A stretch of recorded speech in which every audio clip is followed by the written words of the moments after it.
بسم الله الرحمن الرحيم. الحمد لله وكفى. الصلاة والسلام على عباده الذين اصطفى، خصوصا على سيدنا محمد المصطفى وعلى آله وأصحابه أهل الصدق والوفاء. أما بعد، فقد قال تعالى في القرآن العظيم والفرقان المجيد: أعوذ بالله من الشيطان الرجيم، بفضل بسم الله الرحمن الرحيم. يا أيها الناس إنا خلقناكم من ذكر وأنثى وجعلناكم شعوبا وقبائل لتعارفوا. وقال نبينا محمد رسول الله صلى الله عليه وسلم: المسلم من سلم الناس من لسانه ويده، أو كما قال عليه الصلاة والسلام. رب اشرح لي صدري ويسر لي أمري واحلل عقدة من لساني يفقهوا قولي. ولا الله والدي ولا النبي كلمة நாயகம் தாரூமின் தாயகம் முஹம்மது ரசூலுல்லாஹி ஸல்லல்லாஹு அலைஹி வஸல்லம் அவர்களை போற்றி வாழ்ந்து வழிபார்கள் பெரியோர்கள் ஆசிரியர்களை நாடி இறவர்களை ஆரம்பம் செய்கின்றனர். கண்ணியத்திற்கும் பெருமதிப்பிற்கும் உரிய இஸ்லாமிய பெரியோர்களே, அன்பு சகோதரர்களே, உங்கள் அனைவருக்கும் ஆரம்பமாக எனது இனிய இஸ்லாமிய முகவரை தெரிவித்துக் கொள்கின்றேன். அஸ்ஸலாமு அலைக்கும் வரஹ்மத்துல்லாஹி வபரகாத்துஹு. அருமையானவர்களே, இன்றைய உலகம் பலவிதமான சிக்கல்களையும் சவால்களையும் பிரச்சனைகளையும் சந்தித்துக் கொண்டுள்ளது. ஒருமையில் ஆரம்பித்து வேலைவாய்ப்பின்மை, பொருளாதார சமன்பாடின்மை, மக்களுக்கு மத்தியில் ஏற்படக்கூடிய ஏற்றத்தாழ்வுகள், சுற்றுச்சூழல் பிரச்சனைகள், காலநிலை மாற்றம், காற்று மாசடைதல், நீர் மாசடைதல், பாலின வேற்றுமை, சமத்துவமின்மை, இவை சொல்லிக் கொண்டே போகலாம். பலவிதமான சிக்கல்களை உலகம் எதிர்கொள்கிறது. இதில் முக்கியமான சிக்கலாக பெரும்பாலான உலக நாடுகள் சொல்வது என்னவென்று சொன்னால் அடிப்படைவாதம் அல்லது தீவிரவாதம். இந்த விஷயங்கள் உலகத்தை பலவிதமான இன்னல்களுக்கும் பலவிதமான தொல்லைகளுக்கும் உள்ளாக்கிக் கொண்டிருக்கிறது. இன்றைய உலகம் மேற்கொண்டு முன்னேறி செல்வதில் இந்த அடிப்படைவாதம், தீவிரவாதம், பயங்கரவாதம் என்ற விஷயங்கள் எல்லா நாடுகளையும் எல்லா மக்களையும் பலவிதமான சிக்கல்களுக்கும் தொல்லைகளுக்கும் உள்ளாக்கிக் கொண்டிருக்கிறது. எனவே இவைகள் களையப்பட வேண்டும் என்று சொல்கிறார். அதில் எவ்விதமான மாற்று கருத்தும் யாருக்கும் இருக்க முடியாது. இந்த மூன்று விஷயங்களை சொல்றாரு இல்லையா? அடிப்படைவாதம், ஃபண்டமெண்டலிசம்; தீவிரவாதம், டெரரிசம்; எக்ஸ்ட்ரீமிசம், பயங்கரவாதம். இந்த மூன்று ஒன்றொன்று தொடர்புடையது. தனியாக பார்க்க வேண்டிய அவசியம் இல்லை. அடிப்படைவாதம் என்பது முதல் நிலை. ஒரு விஷயத்தில் ஒரு மனிதனுடைய பிடிப்பு, பற்று, அதன் அடிப்படையில் தான் மட்டும்தான் சரி என்று நினைப்பது அடிப்படைவாதம். அடுத்ததாக அது தீவிரவாதி, தான் மட்டும்தான் சரி, அடுத்தவர்கள் சொல்வது தவறு என்று எண்ணக்கூடிய ஒரு தவறான மனப்போக்கு. மூன்றாவதாக நிலைதான் பயங்கரவாதம். அது என்னவென்று சொன்னால், நான் மட்டும்தான் இருக்க வேண்டும், அடுத்தவர்களுடைய கருத்து என்பது இங்கு ஏற்கப்பட வேண்டியதில்லை என்ற ஒரு மோசமான ஆபத்தான மனப்போக்கு. இந்த விஷயங்கள் அடிப்படையில் களையப்பட வேண்டும் என்பதில் யாருக்கும் எவ்வித சந்தேகமும் இருக்க முடியாது. ஆனால் துரதிர்ஷ்டவசமாக இந்த மூன்று வார்த்தைகளையும் இஸ்லாமிய மார்க்கத்தோடு இணைக்கப்பட்டு இன்று உலகம் முழுக்க பிரச்சாரம் செய்யப்பட்டிருக்கிறது. எங்க பார்த்தீங்கன்னாலும் நீங்க ஊடகங்களில் பார்க்கும்போது படிக்கின்ற வார்த்தை அல்லது கேட்கின்ற வார்த்தை இஸ்லாமிய அடிப்படைவாதம், இஸ்லாமிய தீவிரவாதம் அல்லது இஸ்லாமிய பயங்கரவாதம். இஸ்லாத்திற்கும் இந்த வார்த்தைகளுக்கும் எல்லோரும் சந்தேகம் இல்லை, எல்லோரும் சம்பந்தம் இல்லை என்பதை நாம் புரிந்து கொள்ள வேண்டும். இஸ்லாம் என்று சொன்னாலே சலாம் என்ற வார்த்தையிலிருந்து வருவது. அஸ்லமே என்று சொன்னால் கட்டுப்பட்டால், அதனுடைய அசல் வார்த்தை பார்த்தோம் என்று சொன்னால் அமைதி. அமைதியாக இருக்க சொல்லக்கூடிய ஒரு மார்க்கத்தை ஒரு தீவிர போக்கிற்கும், அடுத்தவர்களை கொலை செய்யும் அளவிற்கு, அடுத்தவர்களை இல்லாமல் ஆக்க வேண்டும் என்று சொல்லக்கூடிய ஒரு மனப்போங்கை சொல்லிக் கொடுக்கும் என்று சொன்னால் அதை விட முட்டாள்தனம் எதுவும் இருக்க முடியாது. இந்த பயங்கரவாதத்தை பற்றி ஒரு டெபினிஷன் சொல்றாங்க. இது என்னென்ன செய்யும் அப்படின்னு சொல்லும்போது சொல்லப்படுகிறது, it endangers a person's life. ஒரு தனிப்பட்ட மனிதனுடைய வாழ்வை ஆபத்துக்குள்ளாகும். ஒரு தனிப்பட்ட மனிதன் இந்த விஷயத்தினால் பாதிக்கப்படுவார். இரண்டாவதாக, இந்த விஷயத்தின் மூலமாக it causes serious violence. இது மோசமான ஒரு வன்முறையை உண்டாகும். இந்த விஷயங்கள் ஒரு மோசமான வன்முறை தாக்குதல்களையும் வன்முறை ரீதியான செயல்பாடுகளையும் ஊக்குவிக்கும் அல்லது செயல்படும். மூன்றாவதாக, it causes damage to the property. சொத்துக்களுக்கு சேதம் விளைவிக்கும்.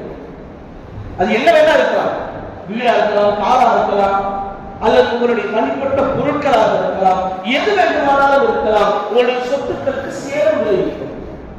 நான்காவதாக, risk to public health and safety. பொதுமக்களுடைய உடல் நலத்திற்கும் அவருடைய பாதுகாப்பிற்கும் ஆபத்தை உண்டாக்கும். அடுத்ததாக சொல்கிறார்கள், கடைசியாக, it disturbs the e-system. the e-system என்பது நாம் உருவாக்கி கொண்டிருக்கக்கூடிய எலக்ட்ரானிக் ரீதியான ஒரு சிஸ்டத்தை, இன்னைக்கு நெட்ல இருந்து எல்லாம் இருக்கு இல்லையா, இன்டர்நெட்ல இருந்து சேட்டலைட்ல இருந்து, இது அனைத்தையுமே இது டிஸ்டர்ப் செய்யும், அனைத்தையுமே இல்லாமல் ஆகும். இதுதான் இந்த பயங்கரவாதத்தினுடைய அடிப்படை விஷயங்கள் அப்படின்னு சொல்றாங்க. இந்த விஷயங்களை நீங்கள் ஒரு கோணத்தில் வச்சு அப்படியே ஒரு தராசை வச்சு நிறுத்தி பார்த்தீங்கன்னா இதற்கும் இஸ்லாத்திற்கும் கொஞ்சம் கூட எந்த விதமான தொடர்பும் இல்லை. ஏனென்று சொன்னால் இஸ்லாம் இந்த 5 விஷயங்களையும் தீவிரமாக எதிர்க்கிறது, ஆதரிக்கிறது என்று சிலர் சொல்கிறார்கள் அல்லவா. உண்மையில் பார்த்தோம் என்று சொன்னால் இஸ்லாம் இந்த விஷயங்களை தீவிரமாக கடுமையாக எதிர்க்கிறது. ஷரியத்துடைய 5 அடிப்படை விஷயங்களை சொல்வார்கள். மகாசித ஷரியா என்று சொல்கிறார்கள். அந்த 5 விஷயங்கள்ல சொல்லப்படுது. முதலில் ஹிஃபுதுத்தீன், ஒரு மனிதன் தன்னுடைய மார்க்கத்தை பாதுகாக்கும். இரண்டாவது, அவனுடைய உயிரை பாதுகாப்பது, ஹிஃபுதுன் நஃப்ஸ், அவன் மட்டுமல்ல அடுத்தவருடைய உயிரையும் பாதுகாப்பது. எந்த உயிருக்கும் சேதம் விளைவிக்காமல் இருக்க வேண்டும், ஷரியத்தினுடைய அடிப்படை. மூன்றாவது, ஹிஃபுதுல் மால், சொத்தை பாதுகாப்பது. அது உன்னுடைய சொத்தாக இருக்கலாம், அடுத்தவருடைய சொத்தாக இருக்கலாம், யாருடைய சொத்துக்கும் எந்த விதமான சேதமும் விளைவிக்க கூடாது, இஸ்லாம் சொல்லக்கூடிய விஷயம். நான்காவதாக, ஹிஃபுதுல் அக்ல், அறிவு ரீதியாக பாதுகாப்பது. அறிவு சொன்ன இல்லையா, இந்த எக்கனாமிக்ஸ் இ சிஸ்டம் எல்லாம் வந்து டிஸ்டர்ப் பண்றது அப்படின்னு. இஸ்லாம் சொல்லுது ஹிஃபுதுல் அக்ல், அறிவை பாதுகாக்க வேண்டும். கடைசியாக ஹிஃபுதுல் நஸ்ல், பரம்பரையை பாதுகாக்க வேண்டும். அப்படின்னா என்ன அர்த்தம்? யாருக்கும் எந்த விதமான தொல்லையும் கொடுக்காமல், எந்த மனிதர்களுக்கும் எந்த விதமான தீங்கும் செய்யாமல், அனைவர்களையும் சமமாக நடத்தி அனைவர்களுக்கும் பாதுகாப்பு அளிக்க வேண்டும் என்று சொல்வதுதான் இஸ்லாமிய அடிப்படை. ஆனால் நான் ஏற்கனவே சொன்னது போன்று இன்று உலகம் முழுக்க ஒரு தவறான பிரச்சாரம் இஸ்லாத்தை பற்றி காலங்காலமாக சொல்லிக் கொண்டிருந்த ஒரு விஷயம்தான் இன்று கடந்த சில ஆண்டுகளாக ஊடகங்களுடைய அபரிதமான வளர்ச்சி, ஊடகங்களுடைய ஒரு பிரம்மாண்டமான வளர்ச்சி, குறிப்பாக இன்று இருக்கக்கூடிய சமூக ஊடகங்கள், பேஸ்புக் இருக்கலாம், வாட்ஸ்அப், இன்ஸ்டாகிராம், ட்விட்டர், எதை எடுத்துக்கொண்டாலும் சரி, ஒரு விஷயத்தை சில வினாடிகளில் உலகம் முழுக்க பரப்ப முடியும். அப்படி பரப்பப்படும் போது இந்த விஷயம் தவறான முறையில், கடுமையான முறையில் பரப்பப்பட்டுக் கொண்டிருக்கிறது. இந்த பயங்கரவாதத்திற்கு முழுமையாக எதிர்ப்பு தெரிவிக்கக்கூடிய மார்க்கம் என்று சொன்னால் அது இஸ்லாமிய மார்க்கம் தான். ஒரு மனிதனை தொல்லை கொடுக்க வேண்டும், தீங்கிழைக்க வேண்டும் என்பது பயங்கரவாதம். ஆனால் ஒரு மனிதனுக்கும் தீங்கிழைக்க கூடாது என்று சொல்வதுதான் இஸ்லாம். பெருமானார் ஸல்லல்லாஹு அலைஹி வஸல்லம் சொன்னார்கள், அல் முஸ்லிமு மன் சலிம அன்-நாசு மின் லிசானிஹி வ யதிஹி. ஒரு உண்மையான முஸ்லிம் யார் தெரியுமா? ஒரு உண்மையான முஸ்லிம் தொழுபவனோ நோன்பு வைப்பவன் மட்டுமல்ல, அது இஸ்லாமிய அடிப்படை கடமை. ஆனால் ஒரு முஸ்லிம் எப்படிப்பட்டவன் தெரியுமா?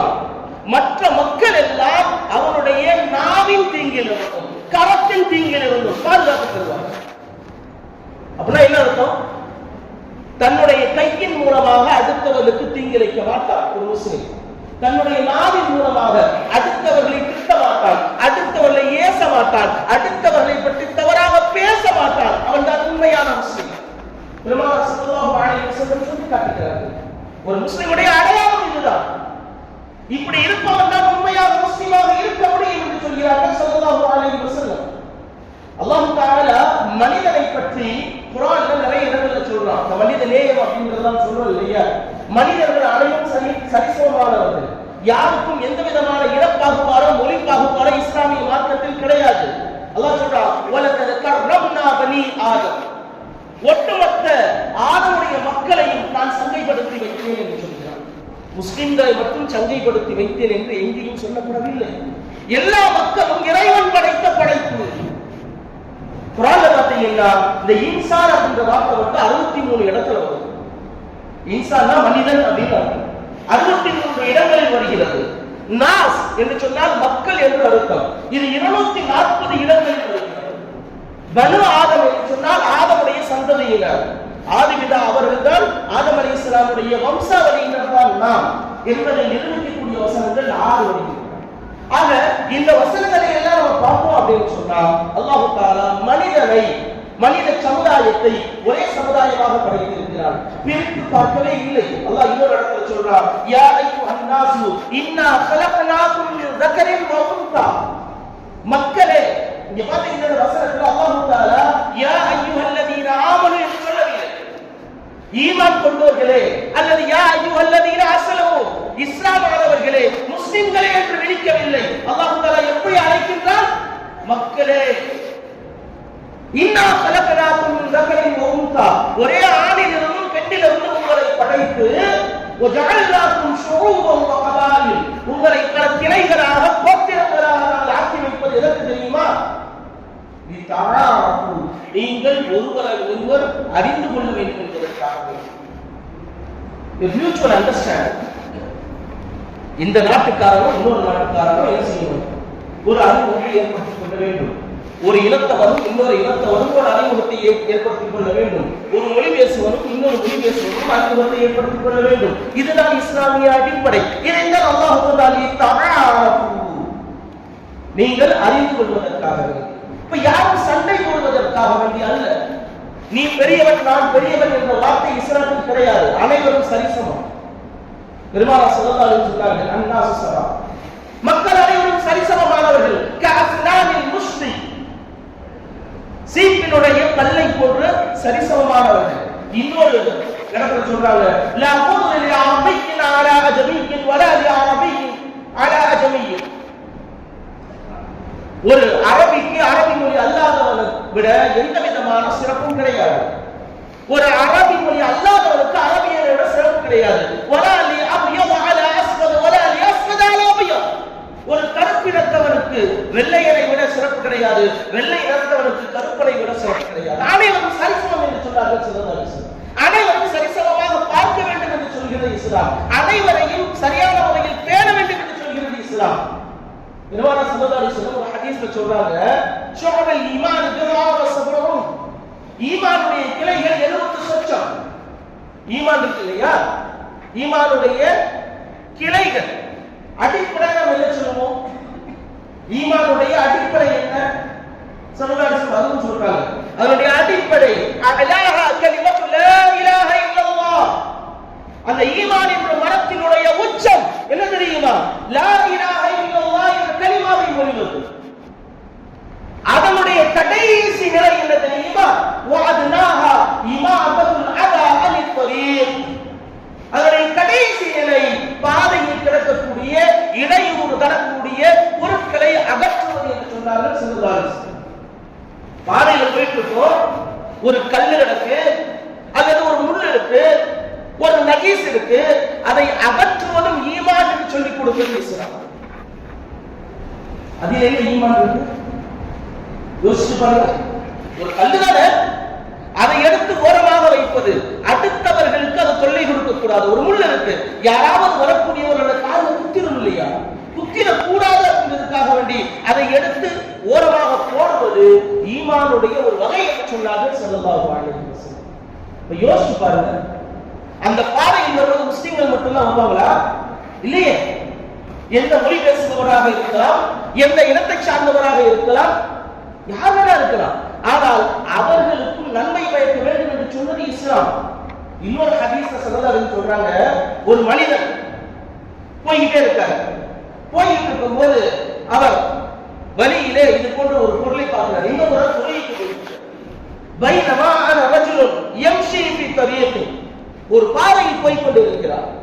ஒரு பாதையில போகும்போது வஜத ஹுஸ்ன ஷௌகின் அல தரீக், ஒரு முள் மரம் இருக்கு, அதை எடுத்து ஓரமாக போட்டார் என்று சொன்னால் பாகதவு, அதை எடுத்து ஓரமாக போட்டார் அப்படின்னா ஸல்லல்லாஹு அலைஹி சொல்றாங்க ஃபஷக்கரல்லாஹு லஹு, அல்லாஹ் அவருக்கு நன்றி சொல்றார். சுப்ஹானல்லாஹ். யோசிச்சு பாருங்க, அல்லாஹ் அந்த மனிதனுக்கு நன்றி செலுத்துகிறார். ஃபகஃபர லஹு, அவருடைய பாவங்களை மன்னித்தார். ஒரு முள் மரத்தை எடுத்து ஓரமாக போடுவதும் ஈமானின் ஒரு பகுதி என்று சொன்ன பெருமானார் இன்னொரு இடத்துல சொல்றாங்க, அவருடைய பாவங்கள் மன்னிக்கப்படும், அல்லாஹ் அவருக்கு நன்றி செலுத்துகிறார் என்று சொல்றாங்க. அப்ப நம்ம இதை எப்படி வேறுபட்டு எடுத்துக்கொள்ள முடியும்? இப்ப இஸ்லாம் சொல்லக்கூடிய விஷயங்களை எப்படி மறுக்க முடியும்? இன்னைக்கு உலகம் முழுக்க ஆங்காங்கே போர்கள்லாம் நடக்குதுதான். All is fair in war and love என்று ஆங்கிலத்தில் ஒரு பழமொழி. போர்க்களத்தை பொறுத்தவரை எந்த சட்டங்களையும் பின்பற்ற வேண்டியதில்லை என்பது இதன் பொருள். இன்னைக்கு நம்ம பார்க்கிறோம், சில மாதங்களுக்கு முன்பாக கூட பாதுகாப்பான இடம் என்று சொல்லப்பட்ட ஒரு இடம், பெண்களும் குழந்தைகளும் பாதுகாப்பாக வைக்கப்பட்ட இடத்தில் கூட அரசாங்கம் என்ற பெயரில் தாக்குதல் நடத்தி அவர்கள் எல்லாம் கொலை செய்யப்பட்டார்கள். ஆனால் இஸ்லாம் என்ன சொல்வது தெரியுமா? எத்திக்ஸ் ஆஃப் வார் எத்திக்ஸ் சொல்லிக் கொடுத்தது இஸ்லாம். ஒரு போருக்கு தான் போறோம், போருக்கு போகும்போது எது வேண்டுமானாலும் செய்யலாம், எத்தனை தலைகள் வேண்டுமானாலும் தலையில் முழலாம், எந்த பிரச்சனையும் இல்லை. ஆனால் அதுக்கு போகும்போது கூட சில எத்திக்ஸை ஃபாலோ பண்ண சொல்லி பெருமானார் ஸல்லல்லாஹு அலைஹி வஸல்லம் சொல்றாங்க. நீங்க போய்கிட்டு இருக்கீங்க, போய்கிட்டு இருக்கும்போது போர்க்களத்துல போருக்கு நீங்க தயாராகி சென்று கொண்டு இருக்கும்போது முக்கியமான சில விஷயங்களை பெருமானார் ஸல்லல்லாஹு அலைஹி வஸல்லம் சொல்றாங்க. என்ன தெரியுமா? வலா தக்துலு திஃப்லன், குழந்தையை கொல்லாது. இஸ்லாம் சொல்லி கொடுத்தது, போர்க்களத்துல குழந்தை இருந்தால் அதை கொலை செய்யாதீர்கள். வலா தக்துலு இம்ராஅத்தன், பெண்களை கொல்லாதீர்கள். எவ்வளவு பெரிய ஒரு உபதேசம்! போர்க்களத்தில் இருக்கும்போது கூட குழந்தைகளை கொல்லாதீர்கள், பெண்களை கொல்லாதீர்கள். வலா தக்துலு ஷைஹன், வயதான முதியவர்களை கொலை செய்யாதீர்கள். வயதான முதியவர்களை நீங்கள் கொலை செய்யாதீர்கள். அது கட்டத்தை சொல்றாங்க பாருங்க, வலா தக்தஉ ஷஜரத்தன் முக்பிரத்தன், மரங்களை வெட்டாதீர்கள். போர்க்களத்துல மரங்கள் இருக்கலாம், நீங்க போகின்ற பாதையில் மரங்களை நீங்கள் வெட்டாதீர்கள். வலா தக்தஉ ஷாத்தன் வலா இப்னன் வலா முஃபரத்தன், எந்த ஒரு ஆட்டையோ மாட்டையோ ஒட்டகத்தையோ வெட்டாதீர்கள். நீங்கள் கொண்டு சென்ற உங்களுடைய உணவுக்காக வெட்டுவது வேறு விஷயம். எதிரிகள், நீங்கள் யாரை நோக்கி படையெடுத்து செல்கிறீர்களோ அவர்கள் வைத்திருக்கக்கூடிய கால்நடைகளை எந்த விதமான தீங்கும் செய்யாதீர்கள். சொல்லிக்கொண்டே வந்த பெருமானார் ஸல்லல்லாஹு அலைஹி வஸல்லம் கடைசியாக சொல்கிறார்கள், சதஜிதுனா குவாமன் கத் ஹபசு அன்ஃபுஸஹும் பிஸ்ஸவாமி, நீங்கள் செல்லும் பொழுது பாதையிலே சில மனிதர்களை பார்க்கலாம். அந்த மனிதர்கள் எல்லாம் அவர்களுடைய மடாலயங்களுக்குள் இருப்பார்கள். மடாலயம் புரியுதா? யூதர்களும் கிறிஸ்துவ சகோதரர்களும் இருக்கக்கூடிய ஆலயங்கள். அந்த மடாலயங்களில் அந்த மனிதர்களை நீங்கள் பார்க்கலாம். அவர்கள் எந்த விதமான தீங்கும் செய்கிறார்கள். அவர்கள் என்ன நிலையில் இருக்கிறார்களோ அவர்களை அப்படியே விட்டுவிடுங்கள். மாற்று மத சகோதரர்கள் இருக்கக்கூடிய இடத்தில் அவர்கள் வசிக்கக்கூடிய இடத்தில், அவர்கள் வணங்கக்கூடிய வழிபாட்டு தலங்களில் எந்த விதமான இடையூறும் செய்யக்கூடாது என்று சொல்கிறது இஸ்லாம். இன்னைக்கு யோசிச்சு பாருங்க, எத்தனை விஷயங்களையும் அப்படியே மாற்றி மடைமாற்றி இஸ்லாமியர்கள் தான் இதை செய்வதாக உலகம் முழுக்க பிரச்சாரம் கடுமையான முறையில் செய்யப்பட்டுக் கொண்டிருக்கிறது. எங்கு பார்த்தாலும் இஸ்லாமியர்களா அவர்கள் குழந்தைகளை கொள்வார்கள், பெண்களை கொள்வார்கள் என்றெல்லாம் சொல்கிறார்கள். அல்லாஹ் பாதுகாக்க வேண்டும். யாரோ ஒருவர் இருவர் செய்தால் யாரும் மறுக்கவில்லை, அப்படி ஒருவர் செய்தால் அவர் மிகப்பெரிய தவறு செய்கிறார். அது எந்த விதமான சந்தேகமும் இல்லை. இஸ்லாமிய அடிப்படை சித்தாந்தத்தை அவர் உடைத்து விட்டார். இஸ்லாமிய கட்டளையை மீறிவிட்டார். அல்லாஹ்விற்கும் அவருடைய தூதருக்கும் மாறு செய்து விட்டார். சந்தேகமும் இல்லை. அல்லாஹ் குர்ஆன்ல சொல்றார், மன் கதல நஃப்ஸன் பிகைரி நஃப்ஸின் ஃபகஅன்னமா கதலன் நாஸ் ஜமீஆ.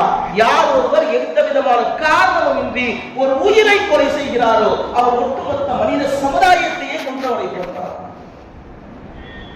அல்லாஹ் சொல்லக்கூடிய வாக்கு, ஒமன் அஹ்யாஹா, யார் ஒருவர் ஒரு ஆன்மாவை வாழச் செய்கிறாரோ, ஒரு ஆன்மாவிற்கு உயிர் கொடுக்கிறாரோ அல்லது உயிர் வாழ உதவி செய்கிறாரோ, ஃபகஅன்னமா அஹ்யன் நாஸ் ஜமீஆ, அவர் ஒட்டுமொத்த மனித சமுதாயத்தையும் வாழ வைத்தவரை போலார்.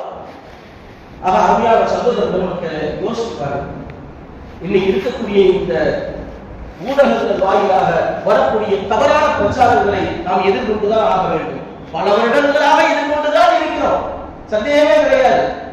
ஆனால் இன்னும் கடுமையான முறையில் எதிர்கொள்ளக்கூடிய சூழ்நிலையில் நாம் இருக்கிறோம். நாம் நம்முடைய நிலையில் சரியாக இருப்போம் என்று சொன்னால் இது போன்ற தவறான பிரச்சாரங்கள் வரும் பொழுது அல்லாஹ்வுடைய கிருபையால் தெளிவான முறையில் சிறப்பான முறையில் எதிர்கொள்ள முடியும். ஏன்னா யாராவது ஒருவர் இன்னைக்கு பாத்தீங்கன்னா இன்டெலக்சுவல்ஸ் அதிகமா இது போன்ற விஷயங்களையும் பார்க்கலாம். படித்த மனிதர்கள், படிக்காத பாமரர்கள் சொன்னால் வேற விஷயம். ஆனால் படித்த மனிதர்கள் கூட அவர்களுக்கு இருக்கக்கூடிய மிகப்பெரிய ஆயுதம் அந்த மீடியா மூலமாக, சோசியல் மீடியா மூலமாக பரப்பிக் கொண்டுதான் இருக்கிறார்கள்.